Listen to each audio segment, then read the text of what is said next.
what has been the interpretation of Muslim scholars? Let's begin with Ahl Sunnah, Sunni scholars. Obviously, Ahl Sunnah, because they prioritize a hadith, the vast majority of them, this is the default, they have affirmed the reality of the evil eye. And there are so many quotations, we can go on and on. An-Nawawi says that in these ahadith, there is the affirmation of the Amrul Ayn, the reality of Al-Ayn.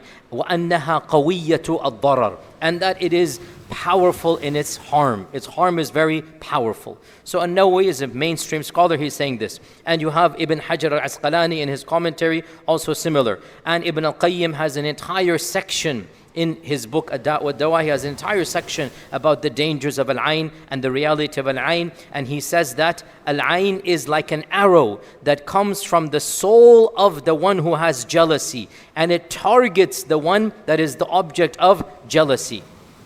And sometimes that arrow of the Ayn afflicts the target, and sometimes it misses that target. So if it hits the target and there's no protection, then the arrow enters and causes harm. And if there is protection, then it is possible that the arrow is deflected or the arrow is going to have minimal impact. So he's giving a metaphor like the bow and arrow. And he says that Al-Ayn is like an arrow from the soul, and it will be launched from the one who has Hasad to the object of the Hasad, and it is possible that it misses, so he has it and nothing happens, and it's possible it hits.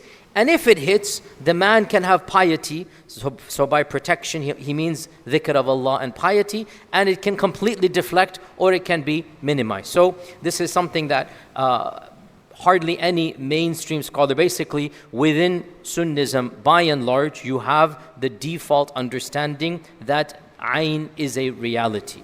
Now, are there any other opinions within Sunnism?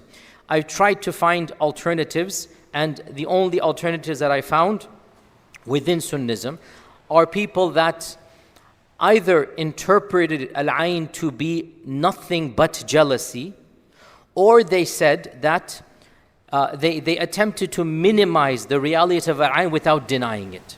I did not find any mainstream Sunni scholar that completely negated Al-Ayn. But you have voices that are diminishing its impact. Either saying, for example, that Al-Aynu haq, yes, meaning jealousy can harm. Not that there's another concept that is going to supernaturally impact you. Al-Aynu haq, beware of Al-Ayn, mean beware of the jealous eye. Because when you're jealous, you do think. Or there are people that basically diminish it to almost being non-effective. And names in this category include the famous Rashid Rida. In our times, Dr. Tariq al-Suwaidan, if you listen, he has many lectures on Al-Ayn, and you can listen to what he has to say. I don't want to misquote him, but it's clear that he's not following the dominant view. He has a minority view. Also, Sheikh Akram Nadawi in England as well, a great scholar of our times, and others of that nature, that they're not negating the hadith. They are Sunnis, they affirm the hadith, but they interpret it in a way as to basically make it not something you guys should be worried about, diminishing the impact of this concept and claiming that the bulk of the reality of how people perceive it is superstition. That's not what the hadith came to affirm. In other words, what this group is predominantly saying is that mainstream people have exaggerated this concept. Not that it doesn't exist, but even if it exists, it's something very rare, or it's something obscure, or it's something that even if it's there, we don't change our lives because of it.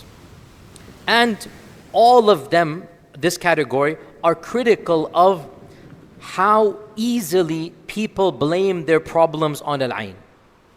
And because of that, they themselves don't do anything to fix their problems because they say this is because of Al-Ayn.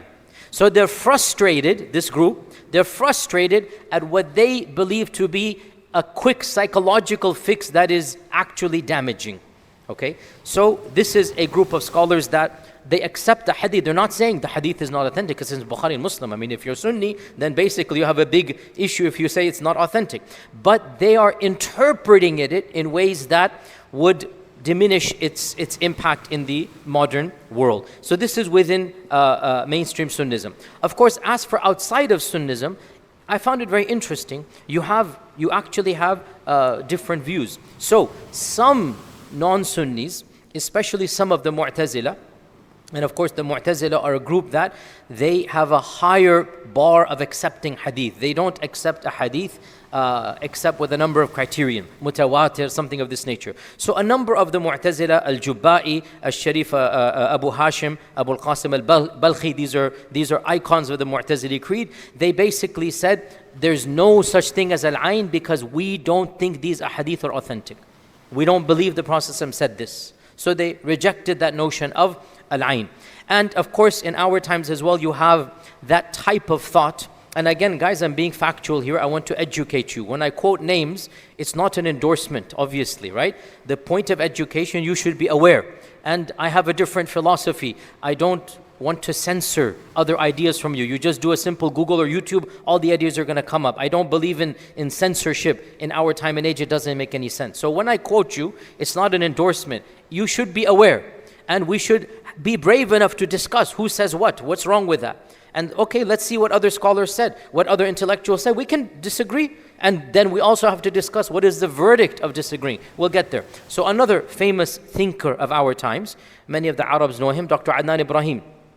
He has many lectures on Al-Ain, and in all of them, he is absolutely dismissive. He says these are not authentic ahadith. I don't think the Prophet said them. So he rejects that the Prophet ever said something of this nature, and obviously because of this, when you don't believe the Prophet said it, then you will reject their existence. So he says that there's no such reality at all. This is simply a popular superstition, and he says Islam has come to abolish superstition. It's not come to affirm it. So you have this group over there. And this group is different than the previous category because the previous category affirmed the authenticity of the ahadith. But then they interpret it in a way that is slightly different. Whereas this category does not even accept hadith. So the conclusion might be similar, but the way they got there is very different. And this is very important because when you judge somebody, you judge the methodology and not just the final verdict. In Islam, you judge how they got to their position and not just the final position. And then I found this very interesting. There are groups of people who are not fans of Sunni hadith, yet still they affirmed Al-Ain. I found this very interesting. There are groups of people they're not Sunni and they don't accept hadith, but they did affirm the Ain. Why? Because they believed Al-Ain is something that is a spiritual impact between the souls that has nothing to do with theology and religion. So this group of people, basically they're saying, just like we have the physical world, we also have a spiritual world. And in the spiritual world, there are mechanisms of impacting the souls that are causal and direct in nature. It has nothing to do with superstition. It's the soul impacting the soul in the world of the souls. So it's nothing to do with religion. It's simply a physical, well, not quite physical, but you get my point. It's causal is the better word, right? In other words, it's not superstitious from them. From this perspective, it is the alamul arwah, the world of the souls interacting amongst itself. And in this category are a number of prominent thinkers. Number one amongst them is Ibn Sina, Avicenna. Ibn Sina was no Sunni at all. Ibn Sina was a through and through philosopher. Ibn Sina was a philosopher, and he doesn't really care about what hadith says. Yet in his book, Danishnameh, he has an entire section on Al-Ain, and also in his Kitab al-Shifa, he mentions that the Ain is the power that one soul has, one evil soul, a nafs al-khabith, has over another soul. So he's not looking at it from a spiritual perspective per se, a dini perspective, a religious perspective. He believes a corrupt, a bad soul has the power to harm a good soul. And that is in the world, just like a thug has the power to beat you up physically, right? So he believes a bad soul is like a thug. And in the world of the souls, it has the power to impact you via this notion called al-ayn. Is that clear, right? So he's not really bringing Islam, no, it's his worldview of cosmology and of the souls. And there are other people like this as well. By the way, interestingly enough, again, for the Pakistanis in the audience, I mentioned Adnan Ibrahim. In the Pakistani world, we have other thinkers like Ghamidi Saab.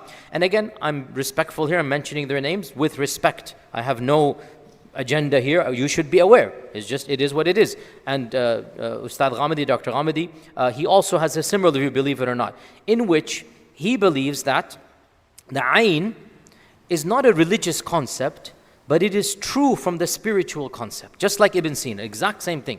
It is true from the world of the souls. And his view is that the religion didn't come to talk to us about this, but it still is true because the world of the souls impacts each other, and the notion of how it impacts, the popular culture has called it al-ayn, and he says that the religion is not coming to affirm or deny, it's simply telling you that it is also there. So, bottom line, that the mainstream view has been to affirm the reality of al-ayn, and that the soul can harm another soul because of the jealousy in that soul. However, as I said, some thinkers within Sunnism, they had a slightly different view.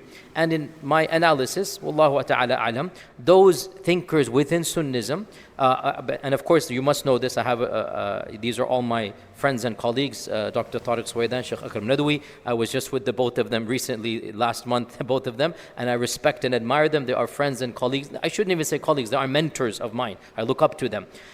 Yet I politely, respectfully, don't agree with their analysis. With respect, utmost respect, and I want also for us to be getting to this level, that it's okay to have different opinions. One of our problems that we have is the narrow-minded sectarianism that exists. To the best of my knowledge, no theologian in our tradition has ever said, believing in al-ayn is a part of our theology. If you don't believe in it, you become a kafir. I don't know any theologian that said this. And if you know, please educate me. So, I believe in al-ayn. But if you find a great alim within Sunnism, a great mujtahid within Sunnism, who affirms the hadith, but then he goes, for example, one of these, I forgot, I think Sheikh Tariq Suwaidan, they basically say, al-ayn here means the potential that jealousy can harm somebody else. Al-aynu haqq, it is true. The one who has ayn can harm you. So beware of al-ayn, because the jealous guy in his rage does what nobody else does. So he doesn't reject the hadith. He simply has a different interpretation of it, right? So as long as people affirm the Quran and the Sunnah, and they have different interpretations, even if we disagree, we should be mature enough to allow for disagreement. Again, we have to move forward from the petty narrow-mindedness that you must agree with every analysis that I have. We have to differentiate between what is called the usul of the deen, the foundations of the deen, in which no two opinions are allowed, and between the furu' or the subsidiary matters. The usul of the deen, Allah is one, the Prophet is the Rasul, He is Khatamul Anbiya, the Quran is Wahi. Anybody disagrees about the usul, that is no toleration. We will strongly disagree and we will pronounce verdicts immediately. And then you have the secondary issues. And these secondary issues, how do you understand the sifat of Allah? Does it mean this? Does it mean that? These are issues you find spectrum. We must learn to tolerate without animosity, without hatred. These are people, their lives, their track records are defending Islam. I'm sorry to be blunt here. Look at what Tariq Suwaidan has done for the ummah in terms of da'wah and whatnot. If you find an opinion you don't agree with, okay, jazakallah khair, and move on. And same with Sheikh Akram Nadwi, same with others of this nature. We have to learn to look at the broader picture rather than become petty. So, and I say this publicly and maybe one day it'll reach them as well. I love them immensely and I politely and respectfully disagree. That's what I want us to do as well. I believe al-ayn is true. Because the interpretation they're doing, I don't find it to be convincing. When the Prophet sees a child and he says, read ruqya, this is al-ayn, you clearly then are seeing that al-ayn has an impact. It's not just hasad, right? It's an impact that you see in the reality. So, Allahu Alam, I respect their opinions, but I politely disagree, and I think that we should stick with the majority opinion, because the reason why is very simple. The sheer quantity of a hadith is too much. We have explicit, authentic hadith in Bukhari, Muslim, Abu Dawud, Ibn Nisa'i, in Muslim, Imam Ahmad, and then we also have the lived reality that al-ayn has been diagnosed by many people who are doing ruqyah. Many people who do ruqyah, they see this reality with their eyes. And they can sense it, and they can treat it, and they can cure it. So I do believe in the reality of al-ayn, but I also fully agree with Sheikh Tariq Suwaidan and Sheikh Akram and all of these great giants when they say that, unfortunately, too many people blame their own shortcomings on an imaginary al-ayn that doesn't exist in their lives. This, I will tell you, every raqi will agree with me here. Every true raqi will agree with what I'm saying. That one of the reasons why, in my opinion, some of our great ulama in our times have rejected al-ayn is because so many of our own ummah is self-declaring themselves as failures. I can't succeed in my exam because al-ayn. I'm not getting a job because al-ayn. I'm not getting married because al-ayn. And the reason they're not getting a job is they're not trying hard enough. The reason they're not passing the exam is because they're not studying hard enough, etc., etc. So when these great ulama have seen every second family blames ayn for their problems, then the natural reaction has been, you know what, we need to teach these people al-ayn is not what they think it is. And I understand that sentiment.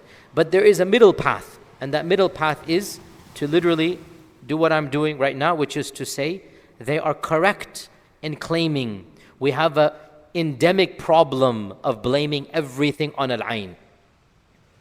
Especially, with utmost love and respect, our sisters. May Allah protect them and bless them and reward them. Our sisters, every second thing, Nazar lag gaye.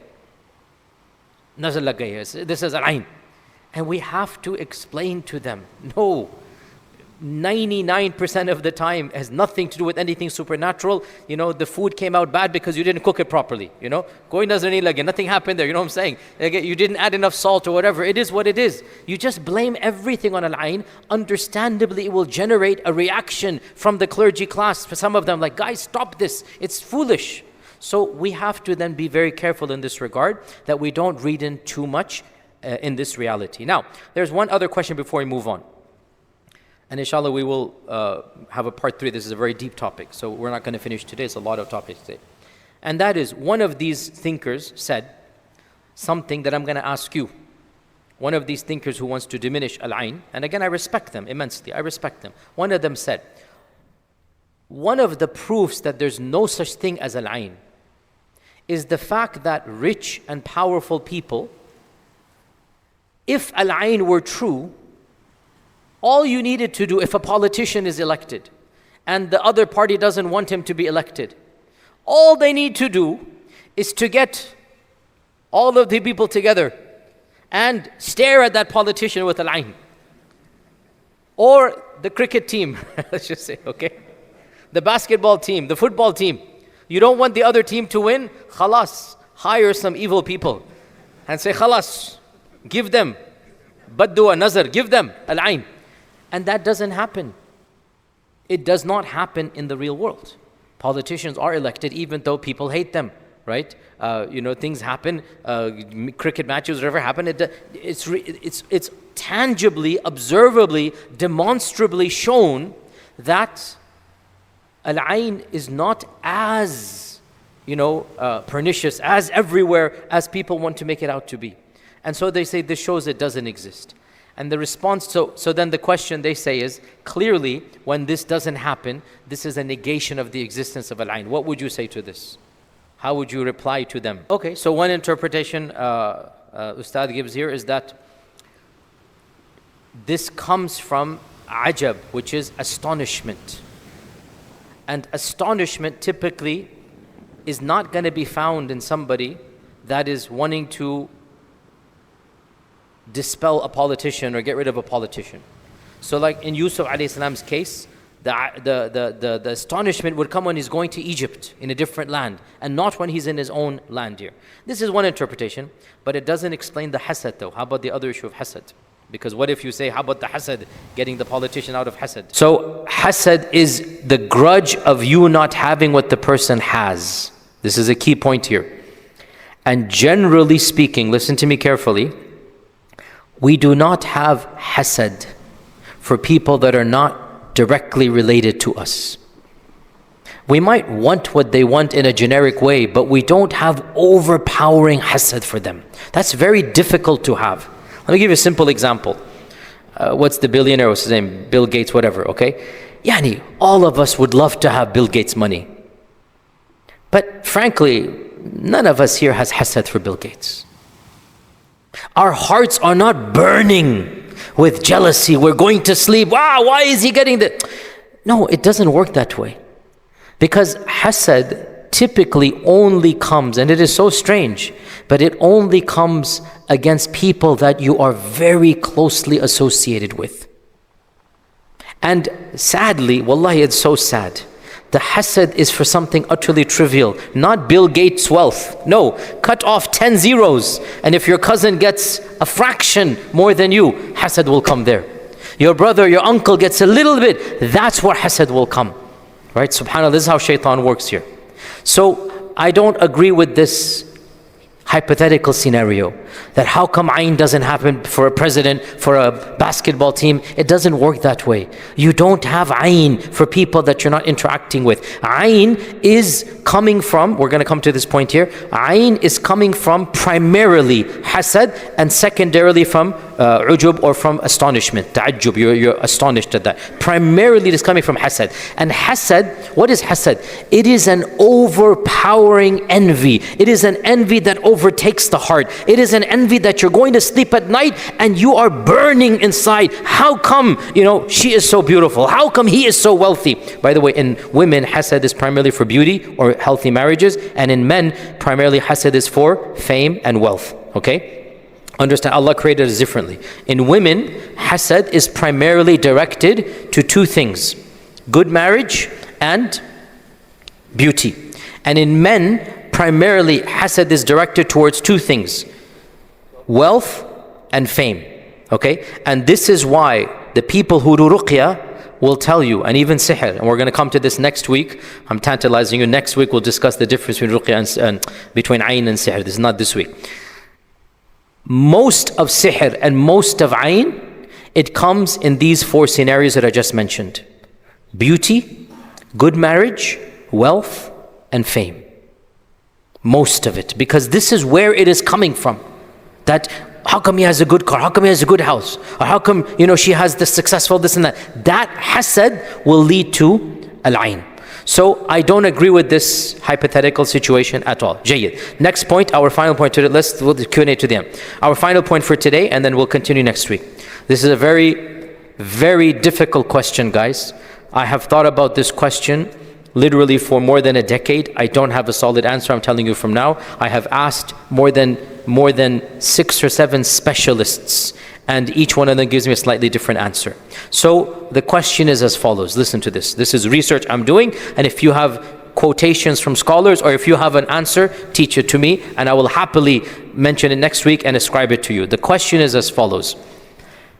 So if al-ayn is true, which we believe, how does al-ayn go from one body to another? Like, what is the mechanism of transferring al-ayn? How does it go? What is because there must be a tangible power. There must be something that takes from one person to another and causes a problem in the other person. In my research, I found 2 opinions on this, and I don't have a conclusive answer which one is valid. Wallahu a'lam. The first and the primary answer, I've already quoted you Ibn al-Qayyim, and other scholars have the same point of view. Ibn al-Arabi, the Maliki Ibn al-Arabi, not the Sufi Ibn al-Arabi. Ibn al-Arabi said, when a person has al-ayn, Allah creates something in their soul, And that creation, it basically comes out of that soul. That spark comes out of the soul of the one that has al-ayn or hasad, and it then attaches itself to the one that is the subject of the envy. And if it is attached, it's going to have an impact, and if it's deflected, it will not have an impact. The same notion is mentioned by Ibn al-Qayyim as well. The arrow issue, he mentions it, that ayn is like an arrow. It comes out and it goes there. And Ibn Hajar also writes the same thing, that in his Fath al-Bari, he says, some people have a type of spiritual poison that goes, this is him saying, this is literally saying, that goes from the eyes through the air to the one he is jealous of. And this is actually going back to Ptolemy and others of ancient Greece and Greek and Rome, in which they literally assumed that ayn is like laser rays. And there's even diagrams in their books in the books of the Greek philosophers. There's even diagrams. That's where the ayn talisman comes from. The eye. There's even they thought that the soul emits a type of, they wouldn't call it a laser ray, they would say a type of, well, what would they say? A light, an energy. The soul emits a type of impact, and it latches onto the other person. In that latching, if the other soul has protection, it is possible it's going to be deflected, or it's going to be minimized, or it's going to go deep inside. Only Allah Azza wa Jal will be the one who will decide that.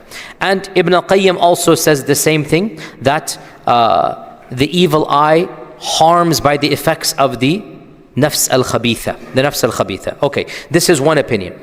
The other opinion is that the evil eye, the ayn, is related to jinns. And when a person has hasad, the hasad is like energy to the evil jinn. The hasad gives a pathway and an incentive. Just like, so for example, when you recite the Quran, when you do dhikr, the angels come and they attend your company. The opposite is also true. When you are full of evil, the marada, the shayateen, the khabith of the jinn, they come towards you.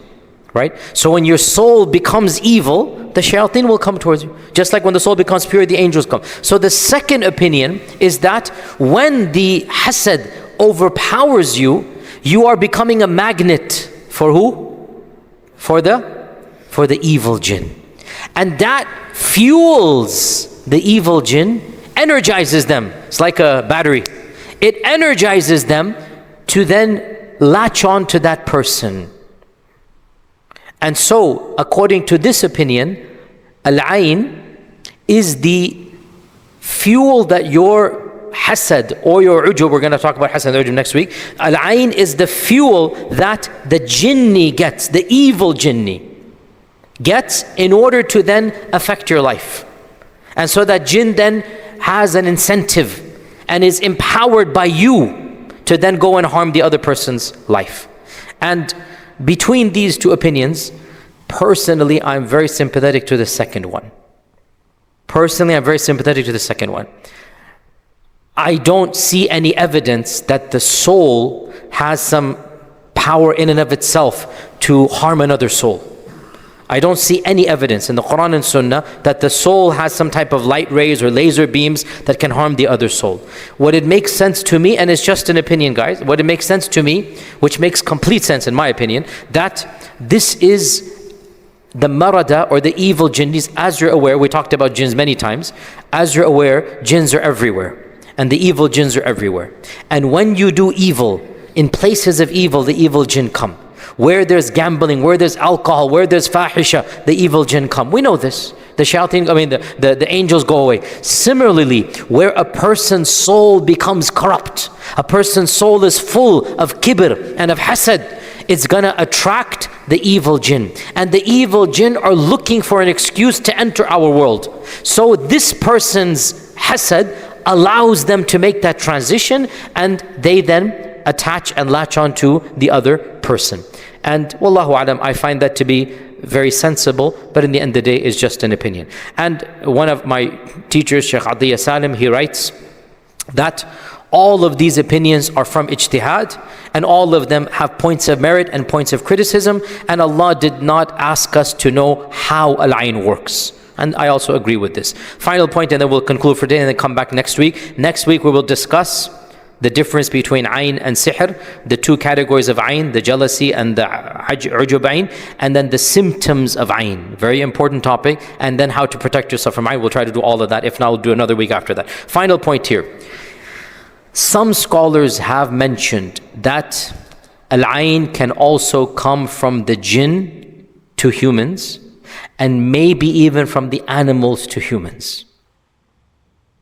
So some scholars have mentioned this, that al-ayn is not just a human phenomenon. And Ibn al-Qayyim is very clear on this. In his opinion, this is very explicit. Ibn al-Qayyim says it is possible that the jinn can also give ayn to the humans, and it is possible that even some animals can give ayn to the humans. And other scholars have also mentioned this as well. The evidences that they quote beyond the scope of our class, but I found them to be ambiguous. You can interpret them different ways, and I did not find them to be definitive. And if we open this door, Allahu Alam, it's even more problematic as it is. As it is, we want to direct people to not blame everything on al-ayn. If we say to them, the world of the jinn can give you ayn, and there's no evidence to say this, I think we're actually opening up a bigger door than we need to. With respect, I don't find any evidence for this. And the jinn already want to harm us by waswasa. The jinn, we know they are enemies. Allah says in the Quran. And we know that Iblis has hasad of us. But Iblis did not give ayn to Adam alayhi salam. Hasad is not exactly the same as al-ayn. So Iblis's hasad did not give ayn. So I would rather say, Allah knows best, we leave it to Allah, but there doesn't seem to be any explicit evidence to open this door. So let us restrict it to human beings. And then inshallah we'll pause here and come back next week bidhnillahi ta'ala and talk about the symptoms. How do you know you have ayn? And then how do you protect yourself from ayn and the difference between ayn and sihr. Wa jazakumullah khair. Assalamu alaikum wa rahmatullahi wa barakatuh.